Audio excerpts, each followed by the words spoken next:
Hello, I'm Janice Coyle, founder of the New Earth Visioning Project. Our mission here is to promote people and ideas that help to bring about what we call a new earth and a new us. We hold our own visions for the new earth sacred in our hearts, and we hold the vision of our presenters as our own. So let's, as usual, start with our meditation.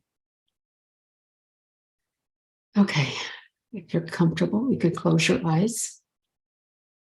Let's begin by taking a few slow, deep breaths and relax.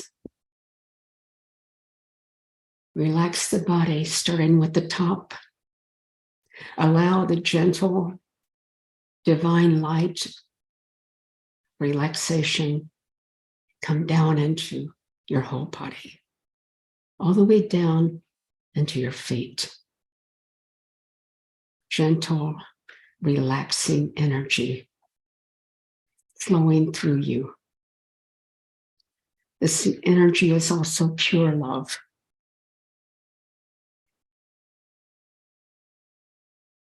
And as we keep breathing, let's feel the energy of love coming from our group here.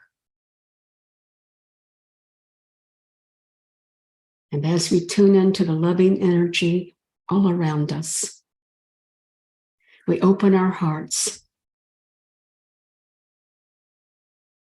and accept this love and allow it to heal anything within us that's not in alignment with beautiful, relaxing love.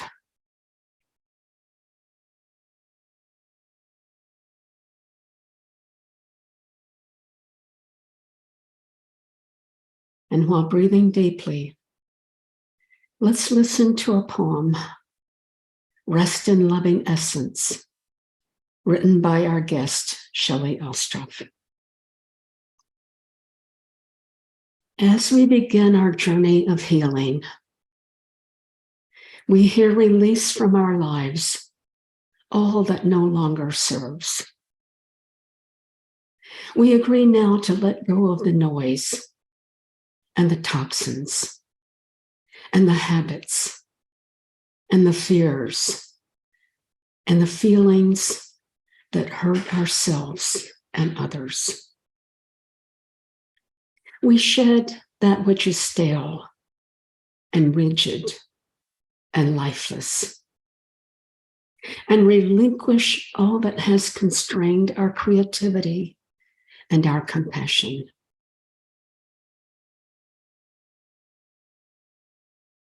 We go deeper, listening patiently as the veils clear and fresh spaces open to new breath. And in forgiving space, our essence reawakens, sprouting fresh roots as it stirs in readiness to dance again in love with all that is.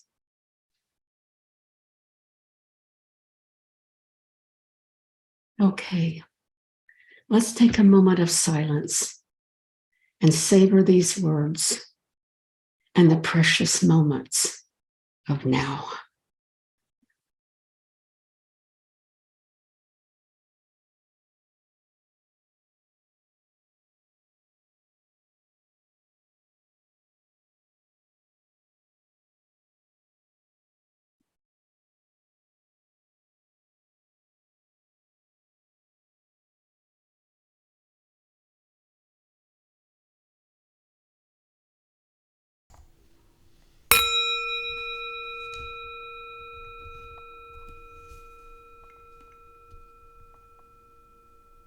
Welcome, everyone.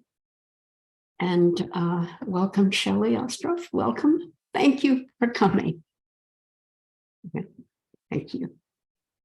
For those of us who are new to this video, if those are future watching this video. We have our guest, Shelley Ostroff, Dr. Shelley Ostroff, PhD. She's joining us today to discuss eco-governance in an in-depth way. Last week, Shelley, we reviewed your introduction to eco-governance video, as you requested, and in preparation for this meeting. For those who are joining us for the first time, you can watch her video on the eco-governance website, codes, CODES.earth. So let's, for those of you who will be watching later, let's introduce you one more time to Shelley. Shelley Ostroff is an artist, mystic, writer, planetary activist, and leadership consultant. She has written a number of books that include her poetry and art, and thoughtful discourses on the current state of the world and how we can bring forth a new world by working together in harmony with nature. Driven by the global suffering humans that are causing each other, animals, and the planet harm, she has spent many years learning about and developing integrative pathways for local and global healing and vitality. She is the originator of the eco-governance concepts, among other important endeavors. So welcome again, Shelley. Yeah, it's wonderful to be back here again with this group. And thank you for the invitation, and looking forward to this discussion to go a bit deeper into eco-governance today. Really looking forward to the opportunity to go into greater depth with you all about it. Thank you. And again, for those who are future watchers of our video, you can go to the website, eco-governance for codes.earth to learn all about it. But just briefly, Shelley, what is eco-governance? So eco-governance is a new way of organizing ourselves as a species.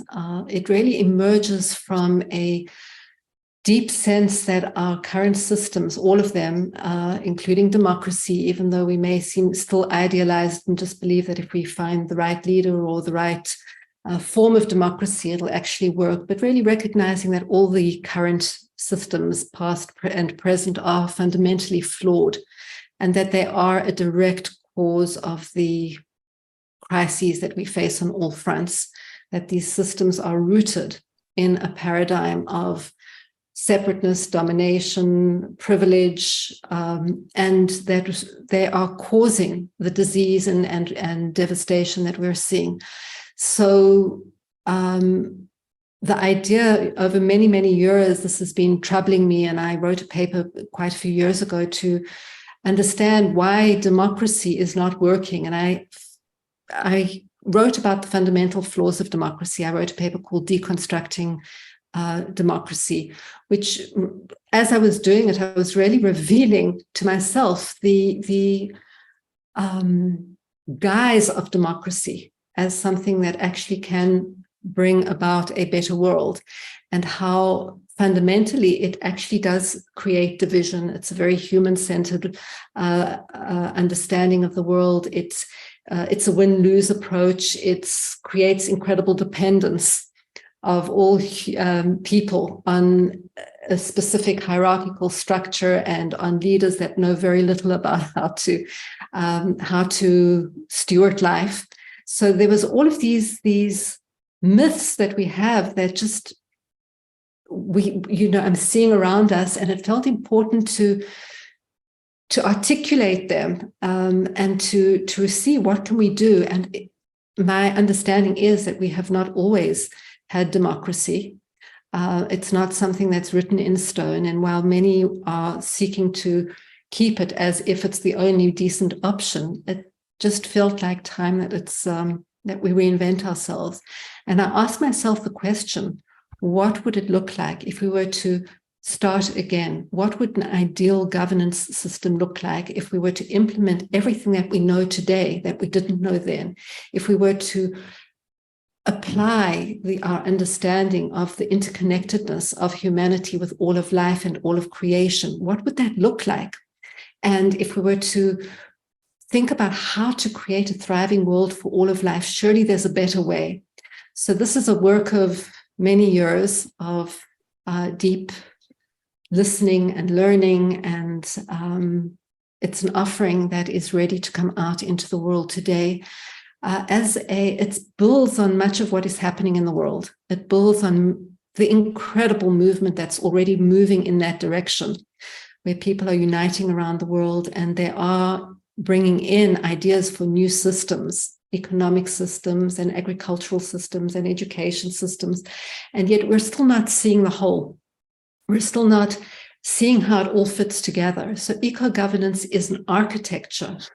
It has a conceptual framework and an architecture and organizing principles and agreements that can support humanity in self-organizing, aligning around this vision for a thriving world for all of life with certain organizing principles that can help us extricate ourselves simultaneously in a non-linear way from where we are today to a new way of organizing, which isn't in many ways that new, because it really goes back to many of the old ways, but obviously in this modern context, so that it's not about ignoring the fact that we are a very complex global civilization today. And so we need to, even when we go back to principles like thriving local communities that are interdependent and we can meet our needs at the local level, we still need to think about how we organize ourselves and collectively within this global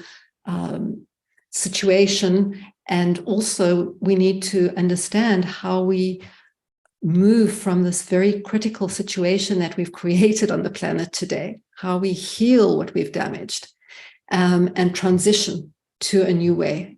So it's a very much still a work in progress. There's much that has been offered, but it's evolving all the time, and it's evolving in resonance with a lot of what is emerging. That feels like it's all being orchestrated by the same architect, meta-architect, and that we're all finding each other and offering our pieces of the puzzle into the whole. So that's just a meta overview. I think some of you have seen the video and of the introduction and seen the website, and there's a lot there that and a lot that still hasn't really been put out into the world, in terms of the details of what that could look like. Yes, and I would encourage everyone, even if you saw the video that we showed last week, to really go into the website. It's incredible. It's very thorough. We've got resources and solutions and all these things, which we will talk about in a minute. But first, does anybody have any questions or comments for Shelley? Go ahead, Rebecca. Hi, Shelley. How are you? Good. How are Thank you? for coming to talk to us. I'm fine. I had to share something that happened when Janice was conducting the meditation. I didn't even hear you, Janice, because just as you started, this energy shot through the top of my head and down into my heart. And I have to back up and say two things. First of all, I'm just finishing the first draft of my first book, which is called The Pain Phoenix: How I Rose from the Ashes of Shame and Abuse to Make Peace with Chronic Pain. So there's that part. And then there's the fact that I did watch your video last week, and it was amazing. And I studied, not just read, but studied the structure of your wonderful ideas on your website, and tried to meditate a little bit on each of them. And so there was that. And so then when Janice started the meditation, this idea, I thought I'm going to write novels next, but I'm not. I'm going to write this book called Earth Pain, evidently, and take the insights that I've learned from my own private case and take it more out into the world and see, how we can manage this dysfunctional relationship that we've made with this earth. So that is the influence. I wanted to start off with that is kind of, I guess it's the kind of organic coming together that you're talking about, where people find places to plug in, and that's how the details are filled in. Is that right? Absolutely. And thank you for sharing. What a beautiful experience. What a profound experience you just had. And yes, thank you. And thank you for taking the time to really go into the website and to look at it and resonate with it. And it's wonderful to hear that. And just, it sounds, the piece about earth pain feels super resonant with me. A lot of my background is also in trauma healing, and in a whole system approach to healing. And as you see, that's very significant in the whole structure of eco-governance. It's what's informed eco-governance. It's a whole system healing approach. And it needs to understand just the level of trauma and integrate the many, many different wisdoms and perspectives and that we have around healing trauma, both the trauma of earth, the trauma of humanity, and that trauma of what we've done to earth. So beautiful, beautiful. It sounds just the kind of activation that is happening now as you've prepared for this next stage. So thank you. Go ahead, Albert.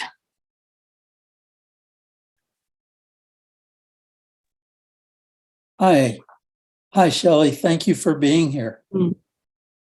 Thank you. I've watched your video and looked through your website and heard you over the last few days. And I'm curious about your perception and how you came to this perception of the need for organization. The need for organization. Yeah, you speak about organizing. Yes. Or yes, organization. You speak to that issue, and I'm curious about how you came to that understanding and why organization needs to exist. Mm-hmm. The reason I mention this, or I have this question, is that at the root of a lot of our human issues has to do with this duality that we experience rather than a unity.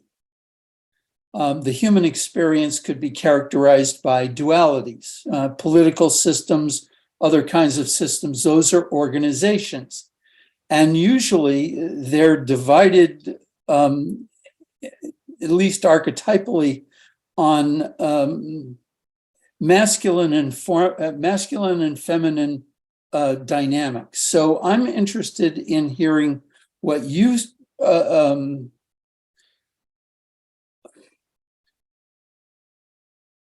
think the need for organization is. Why do we need organization? Mm-hmm. And how did you come to that idea? That's a beautiful question. Thank you. It's really getting me to reflect on that. You're right. It is, how do we organize ourselves as a species? That's another way that I frame eco-governance. It's a way of organizing ourselves as a species. And I would say I've come to it from many different directions, but some of them I can share immediately and spontaneously. One of them is that nature is organized. it's very organized. It's organized according to the sacred geometries. It's organized according to exquisite codes. Nature, everything is exquisitely organized. It's self-organizing, but there is certain, as I see it, sacred relationships, certain codes that inform the way in which it organizes. When humanity organized itself as so-called civilization, we have, as you say, disconnected from the organizing codes of nature and created artificial structures that actually go against those organizing codes. So for me, the organizing is not about creating more structures like the ones that we have. It's about relearning how to be organized through realigning with the codes of nature.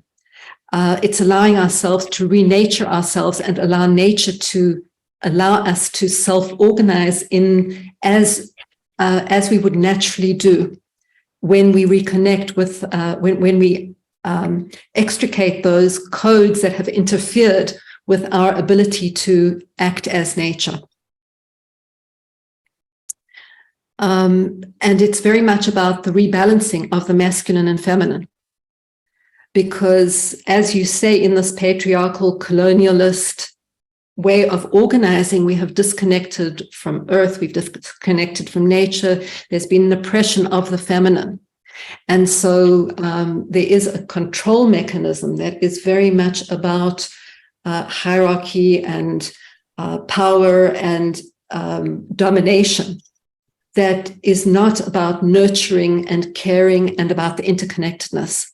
And so eco-governance puts, reinstitutes, restores the feminine and masculine in right relationship. So it's not about one or the other, it's about the sacred relationship of the masculine and feminine, and looking at nature, about how nature is informed by these two exquisite principles in balance, in harmony, and in stewardship of all of life for the next generations. Thank you. Mm-hmm. Thank you.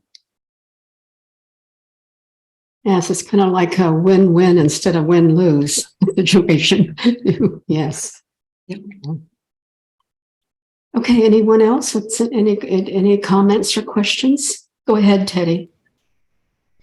Yeah, and once we can remove a lot of these roadblocks that have been put in place, and compartmentalization and segregation stuff, and bring stuff more together in unity to work together, I think is a big key to everything too. Yes, absolutely. The whole approach that we have now is built on fragmentation. It's built on intentional fragmentation of divide and conquer, of separate ourselves, from each other, from life. And that fragmentation you can see in all aspects of society. I mean, if you look at it in a way, it's from nation states to political divides, to the nuclear family disconnected from the community, to during the last 2 years, we took isolation to its culmination, where people had to isolate, and isolation became the name of the game. And it's a way of dividing, it's a way of controlling, it's a way of fragmenting, it's part of this fragmentation. So I think our collective challenge right now is to both be informed and inspired and learn about our fundamental interconnectedness, which is something that has been in the collective consciousness for forever, but it has been veiled to a large extent. It's been hidden. All of the information, all of the wisdom, all of the inspiration about that interconnectedness has been hidden from humanity. And now there's there is a renewal, there's a revival of that understanding that we are interconnected, that it is a conscious living system. And the biology of it, the quantum physics of it, the music of it, all of it is there. And there's a resurgence of this ancient indigenous wisdom and stories around that knew about this interconnectedness. So it's about relearning about that and being and recognizing that if we are to steward this planet in a good way, if we are to, we need to unite across the globe. There's no sense at all. It goes against any common sense to believe that we are and can divide ourselves according to artificial boundaries that are human-made and that have actually no connection to life whatsoever, or reductionist socio-political identities that make us, create a sense of otherness.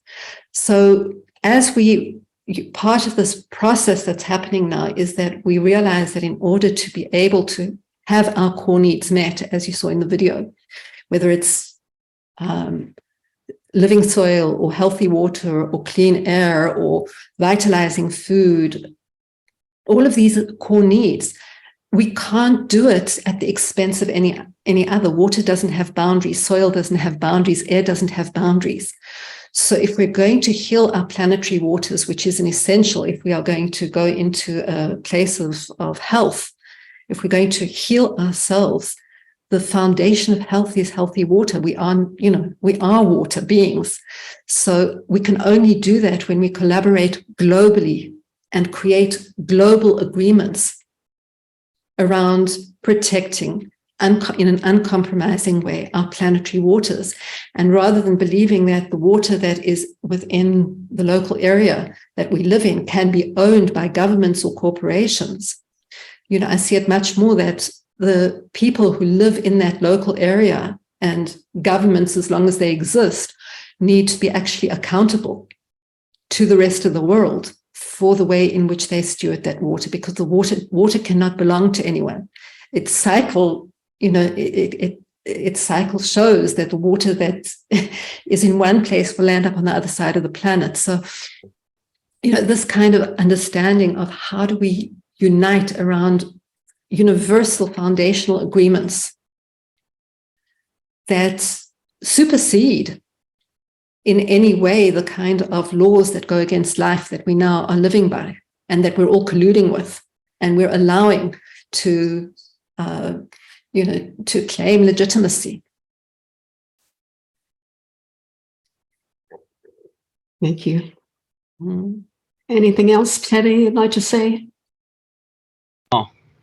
Well, I mean, most of the planet, the water, the land, everything is part of somebody's neighborhood. So if everybody is just like focusing on their own locality and neighborhood, taking care of their neighborhood streams and water, and keeping trash picked up and all, so that's really a grassroots level thing, but really it's all connected. So every piece of earth is somebody's backyard or front yard. So exactly, and yes, and if we inverse the system and really allow them to take care of their backyards without interference, without any larger powers undermining the source of the waters, so that everybody is responsible wherever they are for the quality of water where they are. And we hold those upstream accountable, and we hold everybody accountable, and we hold governments accountable. Because right now, even if it's part of someone's backyard, with the kind of contamination that is happening in the air, in the water, in what's being sprayed from wherever, we don't have that kind of capacity to really look after our backyards in the way that we could. And then there's also a lot of education that's involved. It's about learning just what it means to take care of one's backyard. We are so used to seeing mowed lawns as the way of looking after our backyards, which have very little nutritional value for the earth, for the insects, for ourselves. So what does it mean to use our backyards in a way that is nourishing for all, and to create local food communities and really build our yards in ways that honor the biodiversity, so that it's a very much an unlearning process and a relearning process. And so one needs to also think about how one supports this global relearning process. And there's extraordinary things happening at the moment. Over the last few years during this COVID crisis, there's been the most extraordinary mobilization of grassroots leaders who have created these Zoom conferences that bring together many of the experts in many of these fields. Mm-hmm. So there's an extraordinary wealth of information on regenerative agriculture, on gardening, on water retention landscapes, on trauma healing, on and the beauty is that they bring together all of those leaders who have so many amazing initiatives on the ground. So there's an incredible opportunity to learn and to share globally and to upgrade our consciousness, because it's already, the material is there. And so it's about collecting this material, making it available, helping people learn about it. And because of the food crisis at the moment, which as I see it is another way of just control, this effort to control by making people dependent on these centralized food chains and then undermining the food chains. And so we're in a food crisis at the moment, which to a large extent is manufactured. And this is an incredible opportunity for people to remember that that the food, so-called food that is being sold to us, has very little nutritional value and is very toxic, to say the least. And so people, because of this food crisis, it's also an opportunity, and people are awakening to the need to become sovereign, have food sovereignty at the local level. And so there's amazing organizations around the world that are organizing to ensure, to teach permaculture and to organize community gardens and food forests, urban food forests, and to see how to support people in being able to become both nutrition conscious and to be able to become sovereign and have healthy food available at the local level. So there's an interesting pushback at this time of immense, control and of people rising to share their knowledge, to share their wisdom, to organize, to unite at the local level, and more now at the global level, to bring our solutions and to say we have to, we can't allow a small group to determine what goes on in the world. And we have the numbers now. We actually need to learn how to organize as nature in a way that is in support of that thriving world for all. And the only way to do that, as I see it, is to really have the fundamental agreement, which is something around uniting for the good of the whole. Mm-hmm. Because as long as there is any kind of compromise in the system, and we say, well, for the good of some, but there needs to be privilege here or needs to be privilege there, or we can privilege this group over that group or this species over that species, or whatever it is, we put into the system that same code of oppression. And where there's oppression in the system, there will be conflict and disease. So the only agreement, as I see it, that can really get us out of this is to put the health of the whole as our core organizing principle, our core agreement. And that has a lot of implications. We all have to learn what that really means. But if we realize that our health is dependent on the health of the whole, that our health is not personal, it is systemic, then we realize, well, actually, we need to rethink everything, because we cannot have privilege in the system. And that means, in some ways, shedding a lot of the sense of privilege that we may have or want to hold on to, believing that we may lose something in the process. If I really look out for the good of the whole, what am I going to lose in terms of my privilege?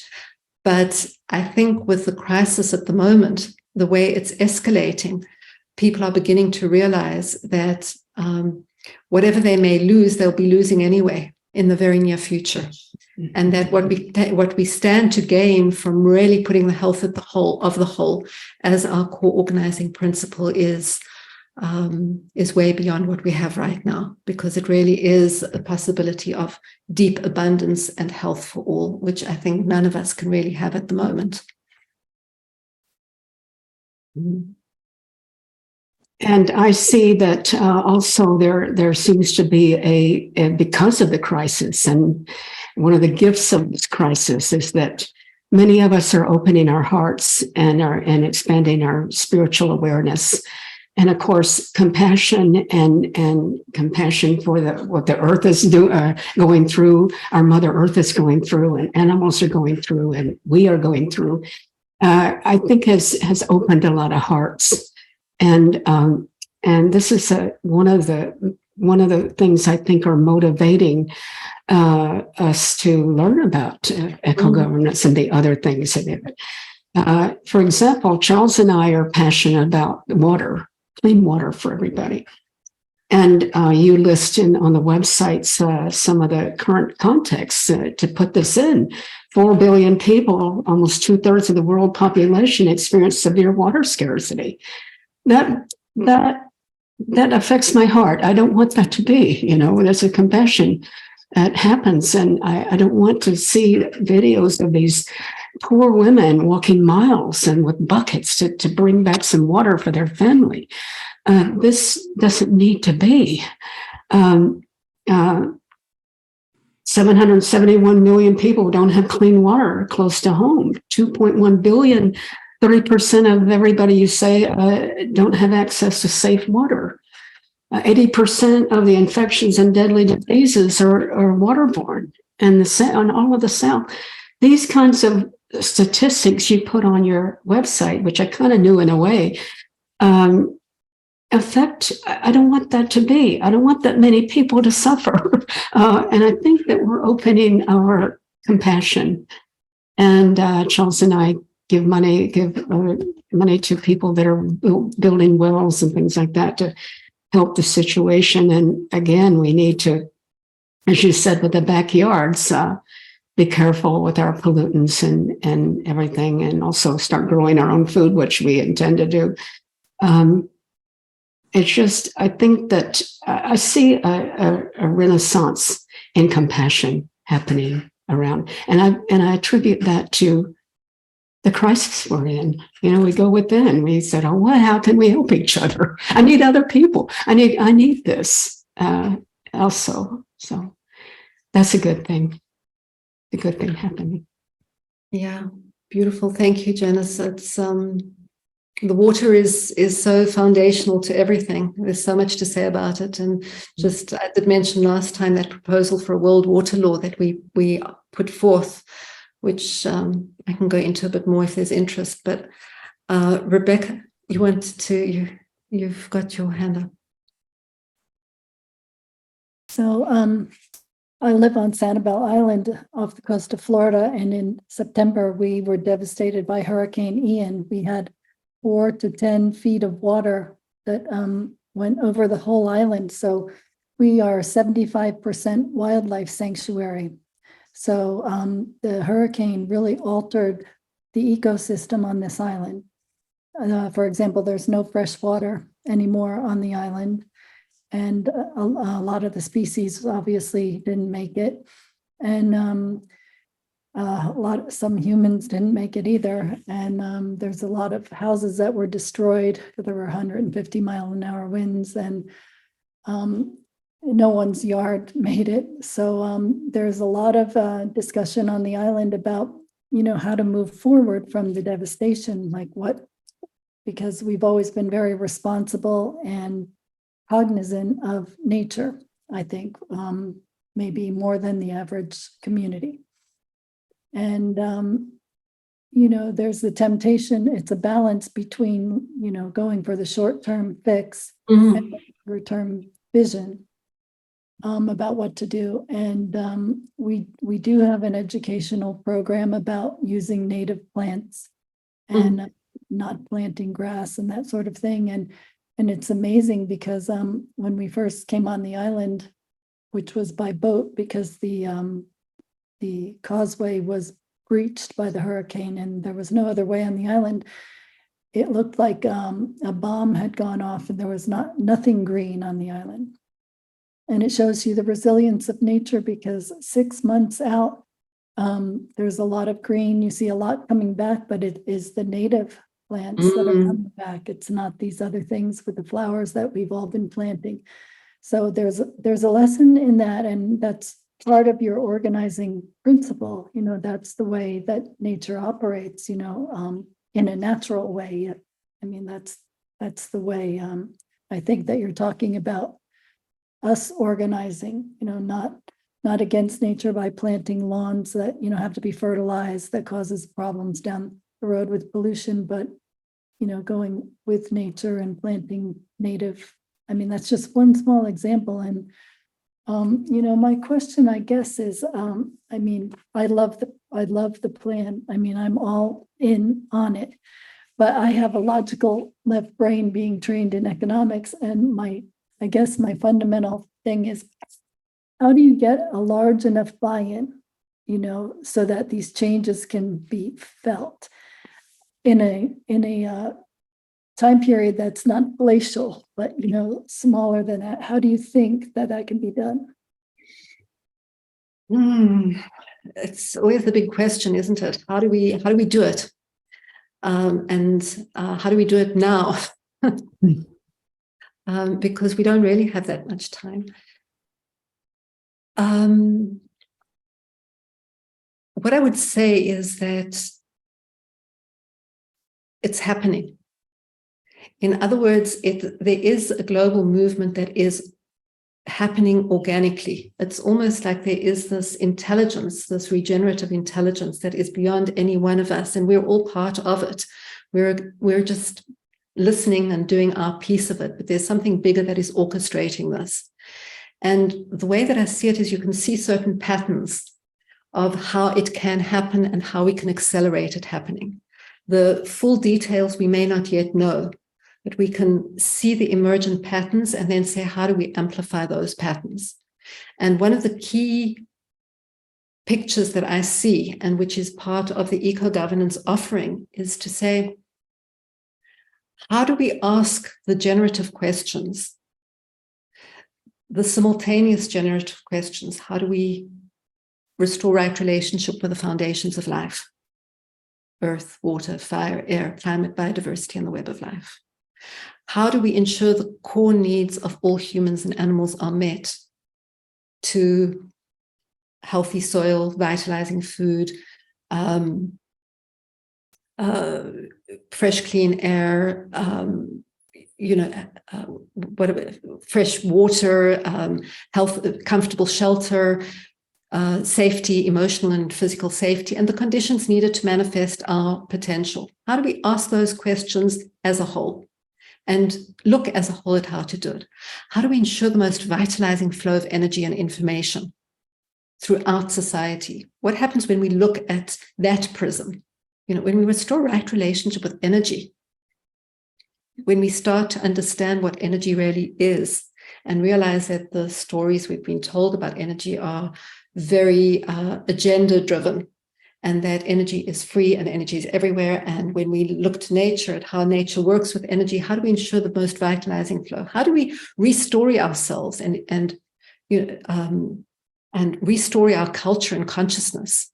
So all of this in all spheres simultaneously. So all of this needs to be asked, and we need to understand that we are a complex ecosystem, but nature organizes us so beautifully that we actually all came here with a role to do.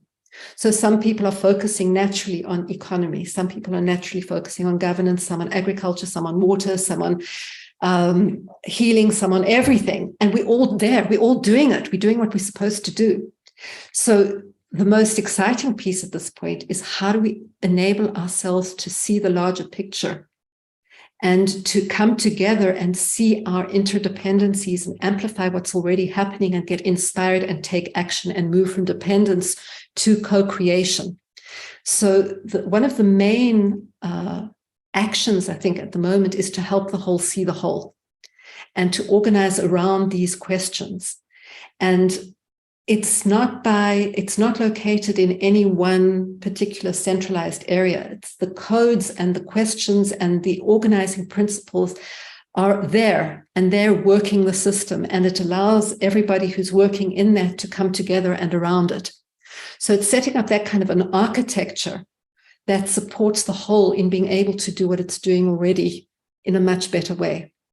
And there are certain transition principles that we need to take into account of how we extricate ourselves from the current systems that are in control.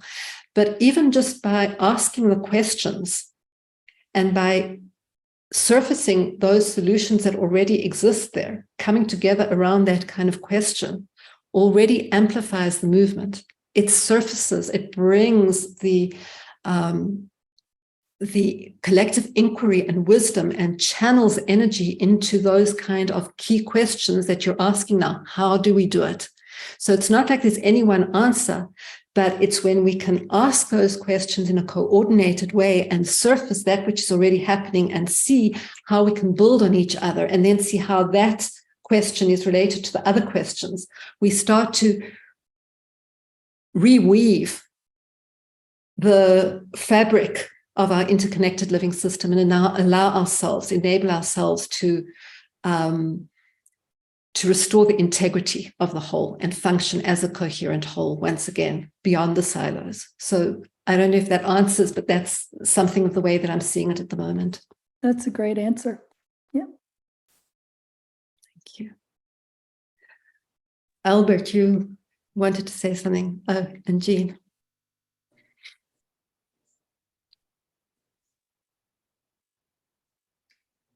It looks like I should go.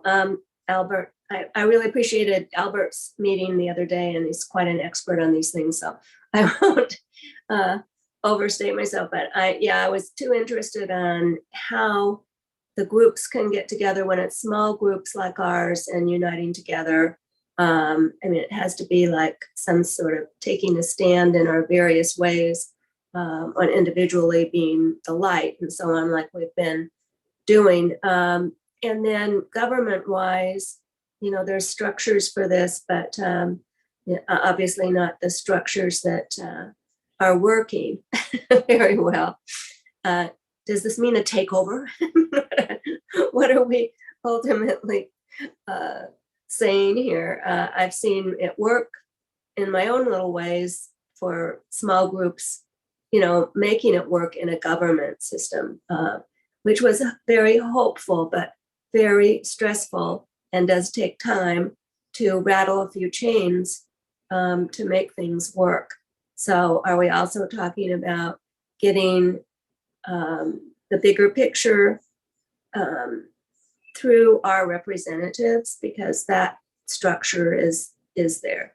And somewhere those people that are representatives need to hear those voices, and I'm sure they get the bigger picture that there's devastation everywhere. There's issues for people with food and water and the trees and the planets. And it sounds like, with Rebecca's group, I was just listening about the island. It was so sad. But, in that way, that's a group that is coming together to change how things work, because they're absolutely, unfortunately, forced to do that. And we don't want to wait for that to happen everywhere. And we see it happening. Yeah. So your thoughts about working through government system? The way I see it is that this whole system approach works everywhere simultaneously, including through government, but it doesn't rely on government. In other words, the governments at the moment are so fundamentally corrupt. I don't see a government in the world that is really looking out for people and planet. The entire system has been completely corrupted. And, the agendas of profit and power have infiltrated every government to the core. So this doesn't mean that there are not some good people in there trying to do the best that they can. And those people, I think, will and can be mobilized in a good way to support the transition.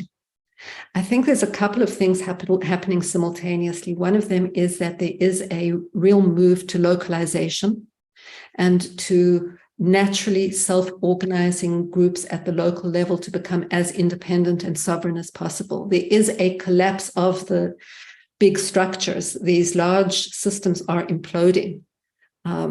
So, the financial structure is imploding, the governance systems are imploding, the corruption is being revealed, the infighting is huge. There is an attempt to, create this one world government, which is led by the World Economic Forum and the WHO, which is, which has a grip on many of these different, which has a major hold on many of these governments worldwide. And I think that agenda, I don't know to what extent you know about it, but if you don't know about it, I would take a look at the World Economic Forum agenda and see how fundamentally problematic it is in terms of where we're going. And at the same time, there is this incredible resurgence of this understanding of, to whatever extent possible, groups and local communities becoming as sovereign as possible. So there is a movement from centralization to localization and bioregionalism, which is another big movement that's happening at the moment.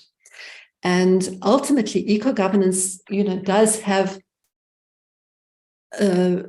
principles and organizing principles for how best to support a very decentralized way of organizing that works to support all people everywhere to lead the change and to support the transition from our current systems to systems that are not dependent on external laws and authorities and hierarchical structures, but much more aligned with agreements and principles that we all hold ourselves and each other accountable to. And we all, when we shift to a system that is invested in the good of the whole, we naturally inverse the current system.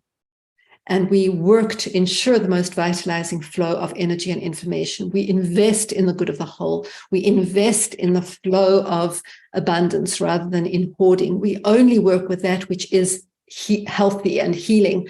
We eliminate the toxins from the system. There's no legitimacy for any laws that go against life, and there's no legitimacy for any action that goes against life. So all of this that we take for granted as part of our given reality is, when we put that into question and we see it very clearly as a set of shared agreements, then we can bring our collective genius to say, how do we actually do the transition? And there are many ideas for the transition that people are coming up with all over the place. And that when we start to see those ideas together and see a whole system strategy, we can do this globally, because you can imagine this information is everywhere in the system. There is no one leader. And when everybody is aligned with those agreements, when that penny drops to say these are some of the organizing principles that we all need to live by, then we're working, our leader is not a person or a law, it's our own morality, it's our own ethics, it's our own understanding of these codes that we hold ourselves and each other accountable to. It's like the universal codes that give us the freedom to be autonomous and bring our diversity to the good of the whole. Thank you. Doing so, we tune into our own creativity and what we're here for. And just by going into this sovereign type of a thing seems to open people to what they didn't even know they had within. So that's really hopeful too. It's about sovereignty and interdependence. Yes. It's not about, this isolated concept of sovereignty, I am sovereign. It's about holding our sovereignty, our authority, and our interdependence together to see how do we work for the good of the whole. Mm-hmm. Yeah. Mm-hmm. Albert, yeah. Yes, Albert. Thank you. Thank you very much. everybody for this is really stimulating. I can speak to this transition that I think is not necessarily the way everybody should do it, but I can speak to my own transition from the highly individuated person to the person within the collective that then calls upon all of you and many and everyone else. So that transformation for me occurred by spending years in nature. Now, I was a highly urbanized person living in New York City and environs for many years, designing buildings and designing cities and communities. The transformation occurred by, in a sense, being forced, losing everything, to go live in the woods on a lake, and then another 20 years in the desert of New Mexico, where I was forced to go in and see who I am. The way I've come to look at these disasters, that these things we call disasters, are, in a sense, events, experiences that force the human experience of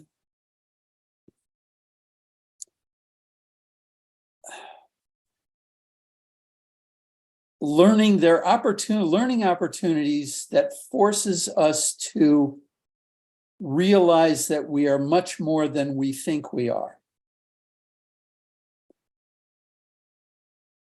The thing I want to mention about going into the woods and into the desert and to the ocean is that what I noticed about spending years in those natural environments is that there's a common vibration that occurs in all of those places.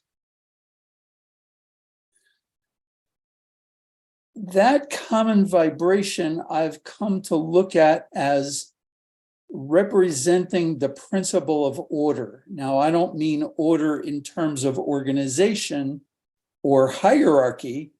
I mean that there is this vibration where judgment does not occur. I've never heard of, or never, in all those times in those natural environments, I never heard a bird or a worm complain about the worm eating it. I never heard a cry from any other creature falling to another creature for its own sustenance. So there's this included in this vibration that I experienced there was a complete non-judgment. I never heard a tree complain of a cloudy day where it couldn't make photosynthesis.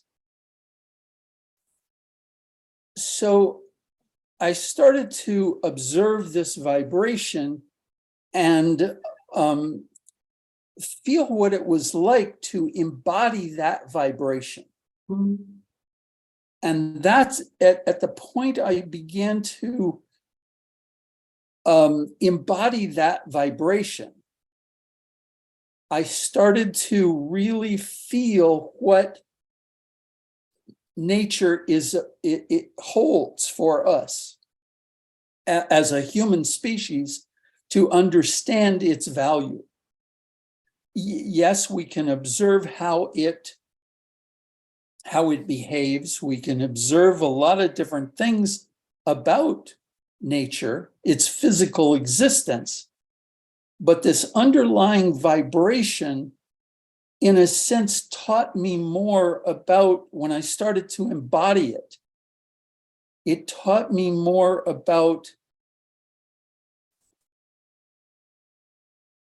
ways of being that brought in the kind of kindness.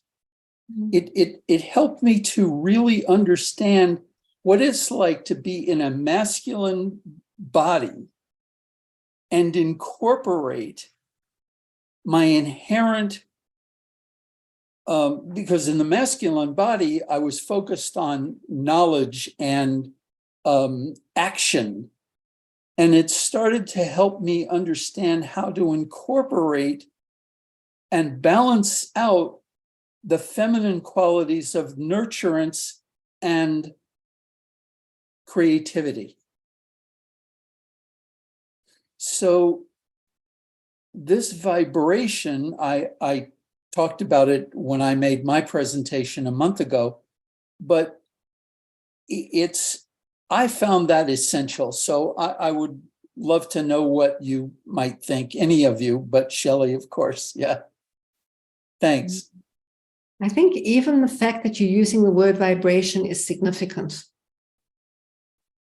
because it's not part of the mainstream language.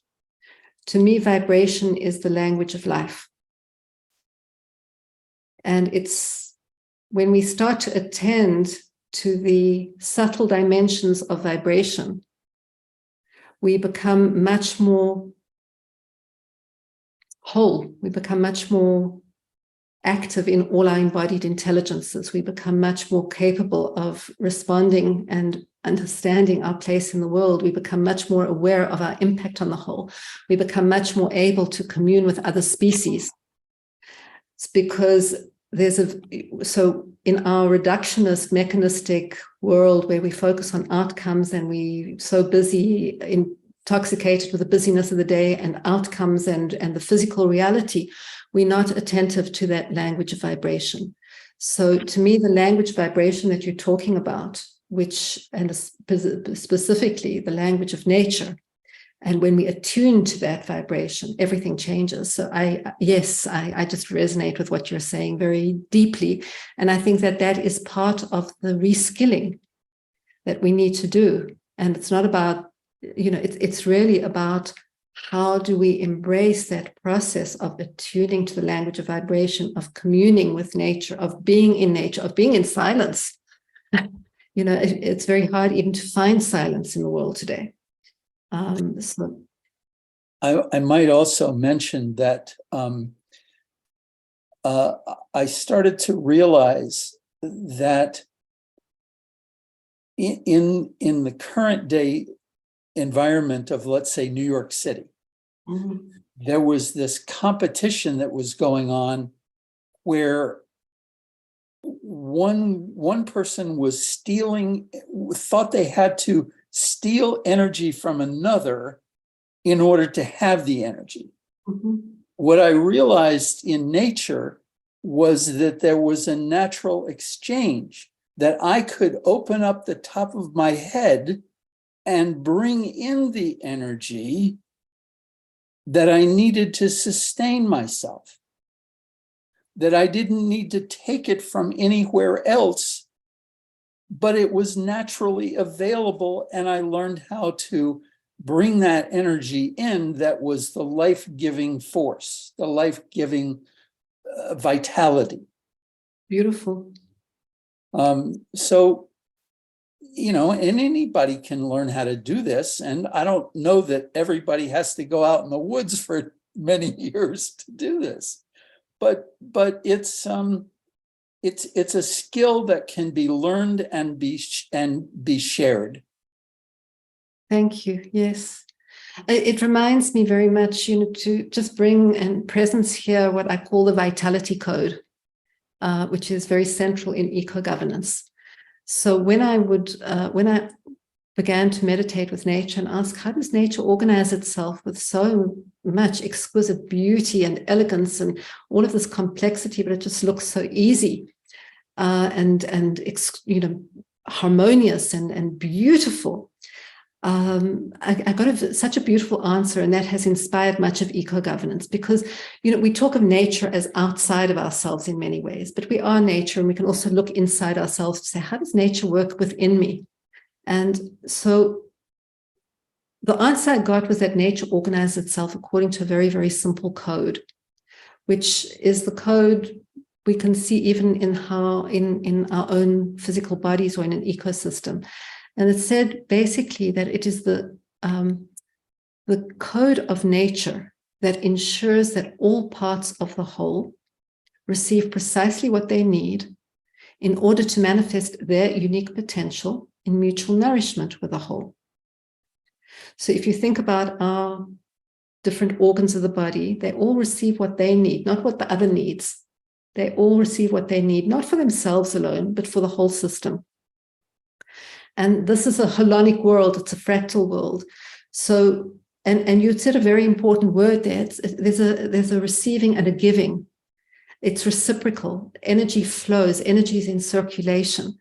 So it's not only receiving, that from, but it's also what do we give back? And right now we have a code of life that goes inverse to the vitality code. It says, let's take as much as we can, give back as little as possible, and become a very narrow version of what we are meant to be. And the vitality code says, receive all you need, give all you can, become all you are. And when we live according, you can see that as such a foundational algorithm for how to organize every aspect of society. Well, what does each part need? Not for the fabricated needs that we're indoctrinated to believe in, but for the real needs that we have. And one of our core needs is to enrich the world around us. So, when we really look at the world of how do we organize to ensure all parts of the whole receive all they need, to give all they can, to become all they are. How does this code inform the economy, education system, every aspect of life? How does this question, what do the bees need? What do the trees need? What does the rivers need in order to be able to take up their unique function? What does this child need? What does that child need?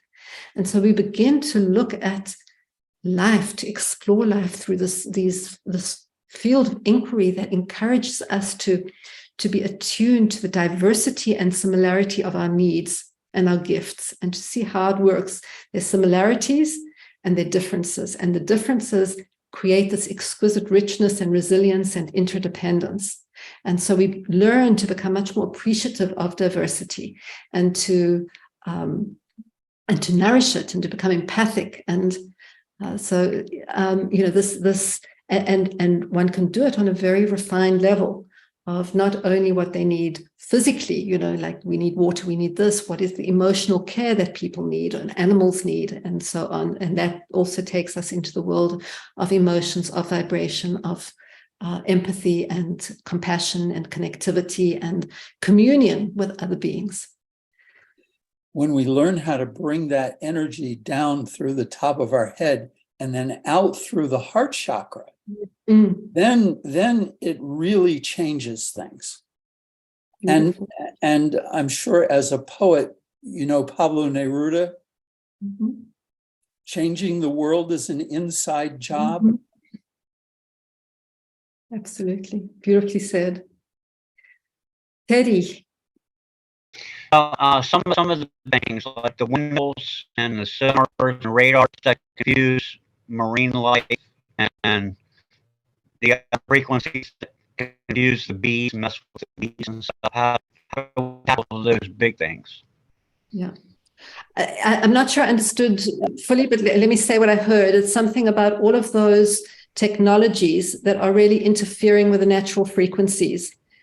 If it's the sonar in the seas, it's if the electromagnetic frequencies are interfering with the bees and everything like that. What do we do about it? We stop it. We stop it immediately. We have to, but this requires humanity to wake up and to say, I'm not going to collude with this anymore. There is no legitimacy for it. So we have to, this requires each and every one of us not to say, oh, well, someone else is going to take care of it. But it's really to organize and to help people understand that there is no legitimacy for laws that allow this to happen. This is not natural law. And, it's not about compromise. It's not about, well, up until this amount of noise, or up until this amount of toxin, because then we're still colluding with the understanding that somehow putting toxins into the air, into the vibrational field, into the water, whatever it is okay. Science says it's okay. A little bit of this, a little bit of that. So this is a real problem. And we need to just be uncompromising about it and, find all of those groups who are working, support them, help them to come together and, just do everything we can to say no now. But one of the challenges is, we can't really change this law by law or country by country and part by part, symptom by symptom. We need to stop it at source. And there are, a few, I would say, core perpetrators that need to be stopped because they are doing most of this. So you have to get to the root. And when you say, well, we have to put into place something that says, absolute uncompromising protection and restoration of the planetary waters. When you put that in place, it stops everything else. That one thing then stops everything simultaneously. You don't have to go symptom by symptom, because when you put those core pieces in place, then the system has to adapt to that. But we have to, and that's the beauty of, thinking about what are those root laws, those root agreements that need to be put at the forefront of our collective intelligence and discourse, and say, it's not about the symptom. Stop at source. Stop violating water. Stop violating the land. Stop violating the air. Charles, you want? Yes, I've been taking a lot of notes here, but the one thing that keeps coming back to me is simplicity. A simple way to start, simple way to project.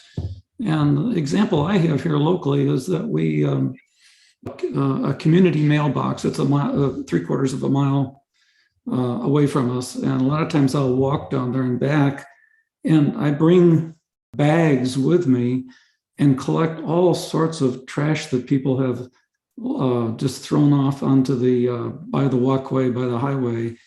And to me, that is such a simple way of starting to project to humanity, or however you want to put it, to pay attention to Mother Earth and respect it. And I just, I tie that to, you're talking about the vitality code and so many things here, for example, help the whole to see the whole. I just have this feeling that it's little things like this, and I stress little simple things can project outward to the universe,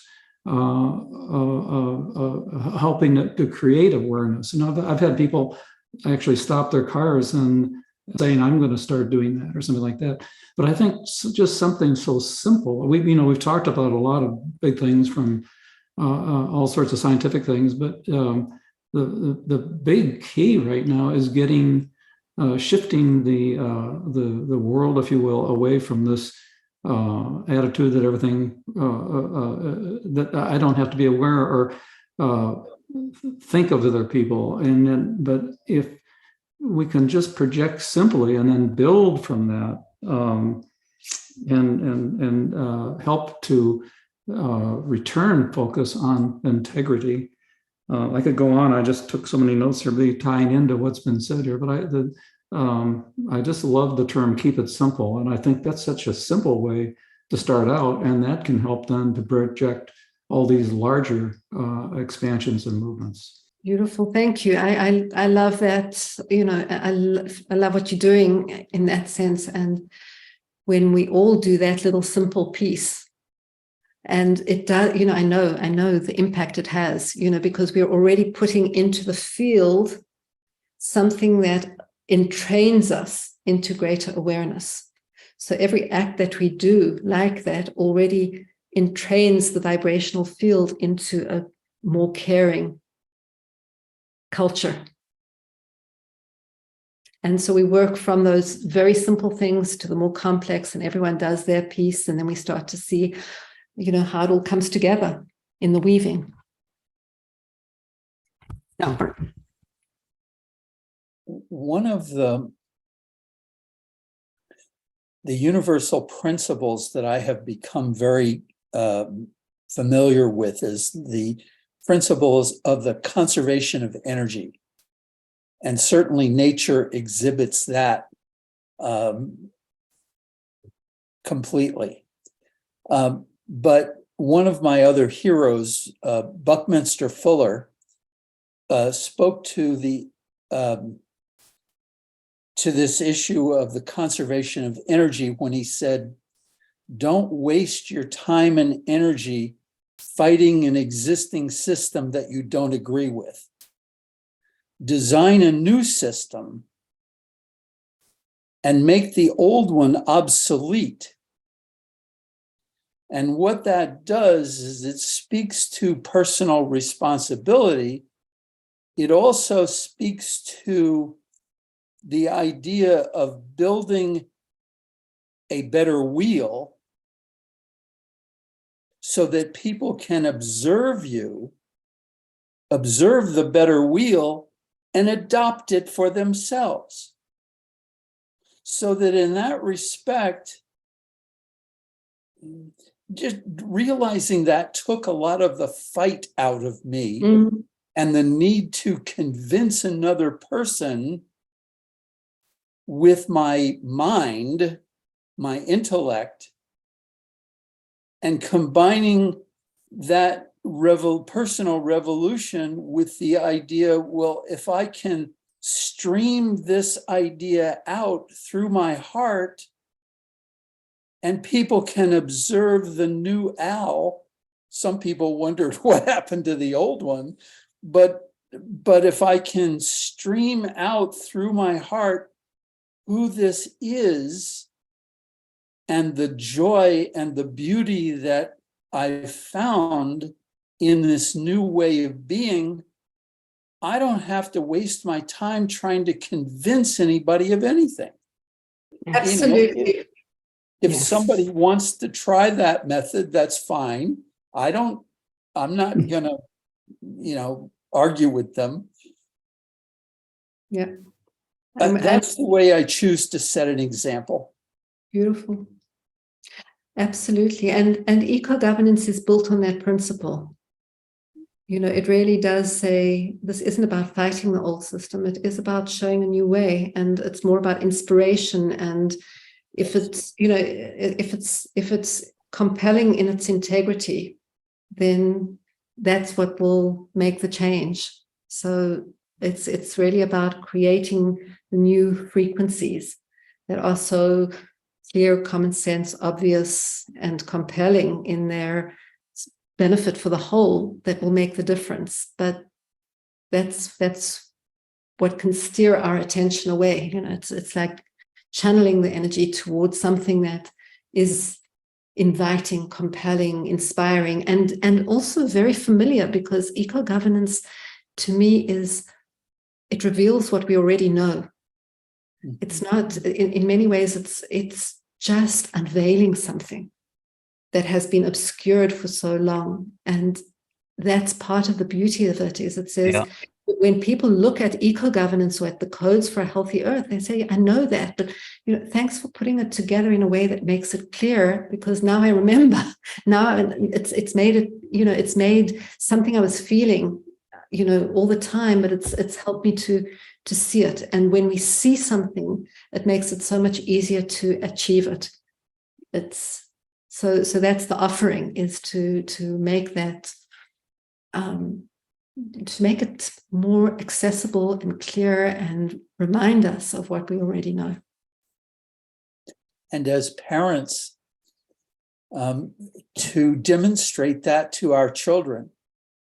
I have 2 sons, and to stand as an example for them is the way that I help change the world. Change myself, stand in as an example for my sons.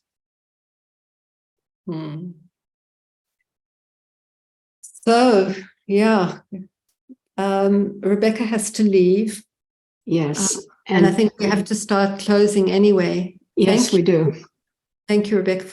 Thank you, Rebecca. Thank you. It was great to see you again. Yeah. And this has been such an inspiring meeting. And I thank you all for your beautiful questions and comments too. Wow.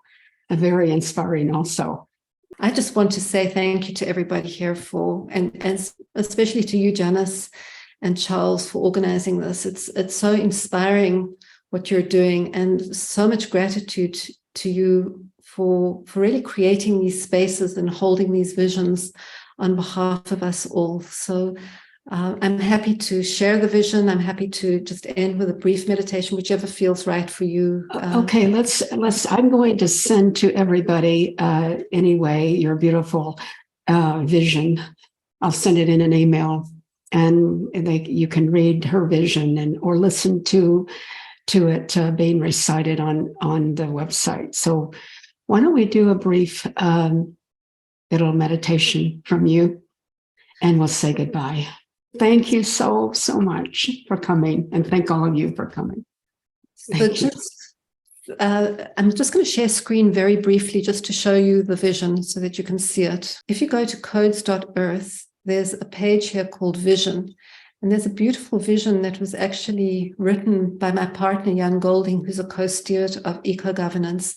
And there's an audio that you can listen to. And it really holds a very, very beautiful vision for the world as we envision it. And if it's wonderful to know that you may decide to listen to it and hold it in your hearts as part of your holding the whole. And then just one more part that Janice asked me to share with you is that there's also a very integrative whole system solutions guide, which is so inspiring, that just shows a lot about what is already going on in the world. It gives incredible links to agroecology and bioregionalism and eco-villages, and just so much information on this page about what's already happening. So part of our intention is to really allow and support the whole in seeing the whole, and then resources for community-led self-organization and community maps. And you'll be astounded by how much already exists: solutions libraries and videos and documentaries. And all of these is like a rabbit hole in itself with incredible, incredible information. So just inviting you to enjoy this and to just move around there's a lot of information here again, there's Codes for a Healthy Earth, which is this foundational set of agreements that we put out a few years ago, that if we could, really orient to envisioning a world where we can accept these very common sense agreements as our collective compass, we've already gone a long way. So these are some of the invitations for you to take a look at and hold in your heart and in your visioning space. And there's a lot about in these solutions guide what we can do, and also I love to read those things. Just take a moment to breathe together and just close our eyes. And just really holding Mother Earth and all her children, all of creation in our hearts.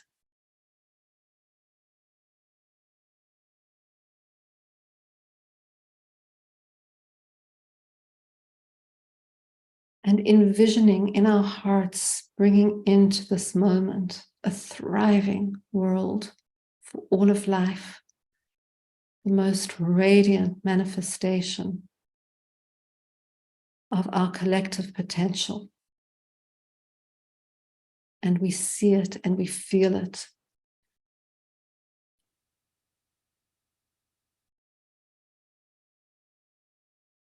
And we bring it through as a compass for our every action.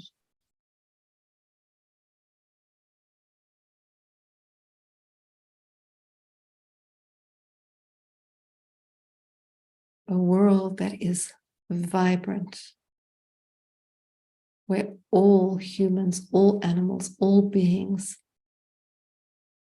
receive precisely what they need to give all they can, to become all they are, to take up their unique roles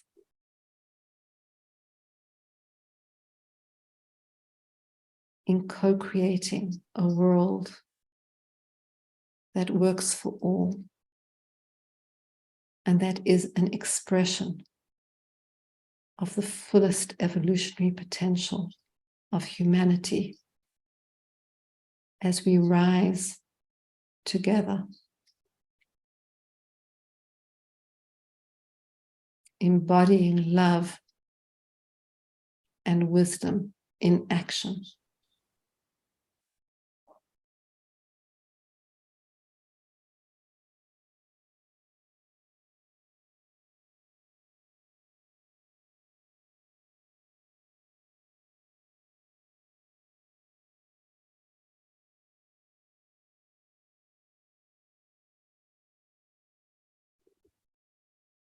And just feeling the immense gratitude in our hearts, knowing that this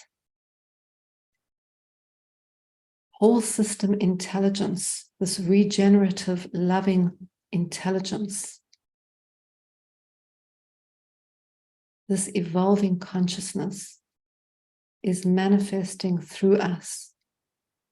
And we have the opportunity every moment to align with it, to give thanks for it, and to become as one with that frequency.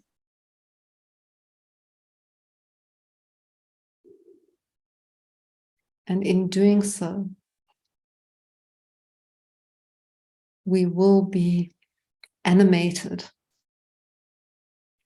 to fulfill our unique part in the collective awakening and healing.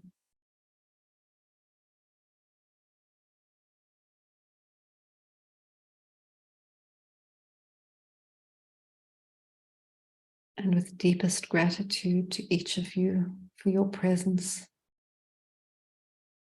for your caring, for your part in the whole.